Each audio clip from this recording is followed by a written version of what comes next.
Si ça vole, flotte ou fornique, louez-le. C'est moins cher à long terme. Félix Denis, poète punk, éditeur de presse, multimillionnaire, mort riche et libre.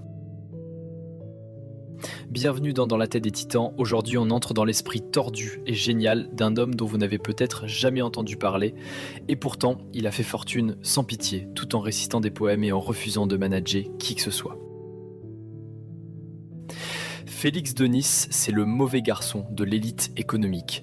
Il fonde Denis Publishing, lance Maxim Magazine, le Playboy soft des années 90, puis empoche 400 millions de dollars, sans jamais aller en costard ni suivre un business plan.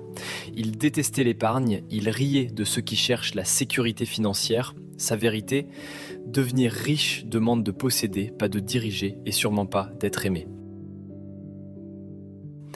Leçon numéro 1, les riches n'obéissent pas aux règles. Ils les écrivent.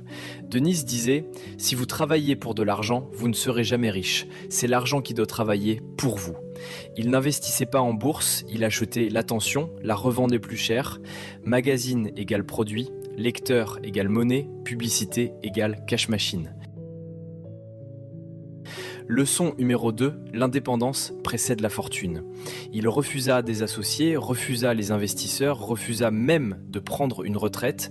À 60 ans, il vivait seul dans une forêt, écrivait des poèmes sur la mort, tout en encaissant des millions en dormant. Alors pourquoi vous parlez de lui aujourd'hui ? Parce que Félix Denis incarne le contre-modèle de la réussite conventionnelle. Pas de MBA, pas de start-up hype, pas de levée de fonds, juste une vision, une audace et une capacité à dire merde aux règles des pauvres. Le livre à lire cette semaine, How to Get Rich, Félix Denis, un chef-d'œuvre anti-bullshit sur l'argent, la liberté et ce qu'il faut vraiment sacrifier.